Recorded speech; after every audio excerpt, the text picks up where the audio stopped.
बात एक छोटे से गांव की है, जहां एक भक्त परिवार ने अपने घर में लड्डू गोपाल जी की छोटी सी मूर्ति स्थापित की थी। उस परिवार के सभी सदस्य लड्डू गोपाल जी की पूजा बड़े ही श्रद्धा और प्रेम के साथ करते थे।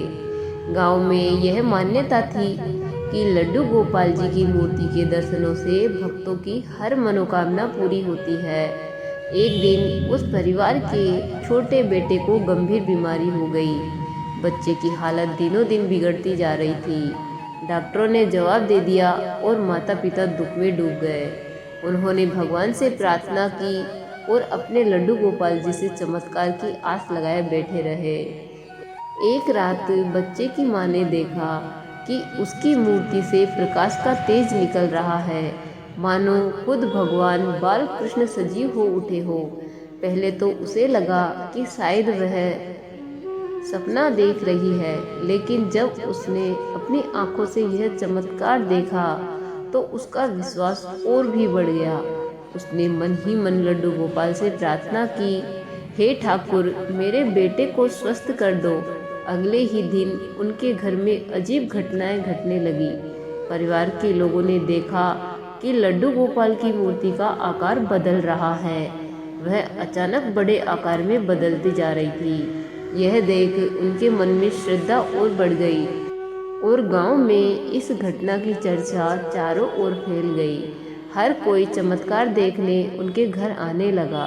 फिर एक दिन अचानक बच्चे ने आंखें खोली और पहली बार वह खुद उठकर बैठा। यह देखकर सभी लोग आश्चर्य में पड़ गए। बच्चे ने बताया कि उसे सपने में एक छोटे बालक ने आकर उसके सिर पर हाथ फेरा और कहा कि वह जल्द ही ठीक हो जाएगा।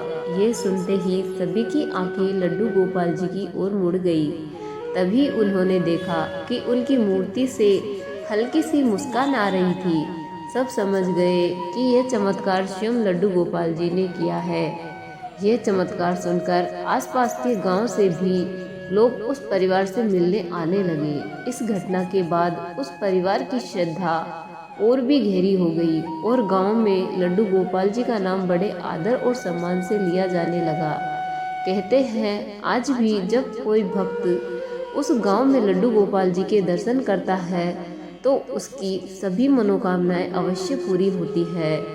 तो दोस्तों, भक्ति का असली अर्थ है बिना किसी अपेक्षा के भगवान से प्रेम करना। तुम लड्डू गोपाल जी की और कौन सी कहानी सुनना चाहते हो, कमेंट करके ज़रूर बताएं। अगर आपको यह कहानी पसंद आई हो तो इस वीडियो को लाइक और शेयर करें और हमारे चैनल को सब्सक्राइब करना ना भूलें, ताकि ऐसी और भक्तिमय कहानी आपके पास पहुंचती रहे। जय श्री कृष्णा। राधे राधे।